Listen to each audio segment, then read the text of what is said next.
കൊട്ടിയൂർ വൈശാഖോത്സവത്തിലെ 4 ആരാധനാ പൂജകളിൽ ആദ്യത്തേതായ തിരുവോണം ആരാധന ഞായറാഴ്ച നടക്കും. ഉച്ചയ്ക്ക് പൊന്നിൻ ശീവേലിയും ആരാധനാ സദ്യയും നടക്കും. കൊട്ടിയൂർ വൈശാഖ മഹോത്സവത്തിലെ 4 ആരാധനാ പൂജകളിൽ ആദ്യത്തെ ആരാധനയായ തിരുവോണം ആരാധന ഞായറാഴ്ച നടക്കും. ഞായറാഴ്ച ഉച്ചയ്ക്ക് പൊന്നിൻ ശീവേലിയും ആരാധന സദ്യയും നടത്തും. സന്ധ്യയ്ക്കാണ് ആരാധനാ പൂജ.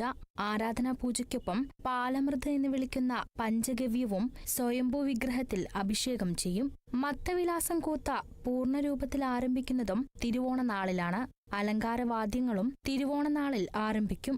തിരുവോണനാളിന് മുന്നോടിയായി താൽക്കാലിക ശ്രീകോവിൽ നിർമ്മാണവും പൂർത്തിയാക്കും. പഞ്ചഗവ്യം ബാവലി പുഴക്കരയിൽ തേടൻ വാര്യർ കുത്തുവിളക്കോടെ സ്വീകരിച്ച അക്കരെ കൊട്ടിയൂരിൽ എത്തിക്കും. ഉഷപൂജയ്ക്ക് ശേഷമാണ് ആരാധനാ പൂജ നടത്തുക.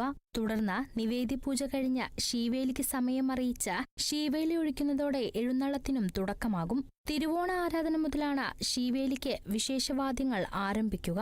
കരിമ്പന ഗോപുരത്തിൽ എഴുന്നള്ളിച്ച ഭണ്ഡാരങ്ങൾ ശീവേലിക്ക് അകമ്പടിയായി ഉണ്ടാകും. Kerala vision news, Kannur.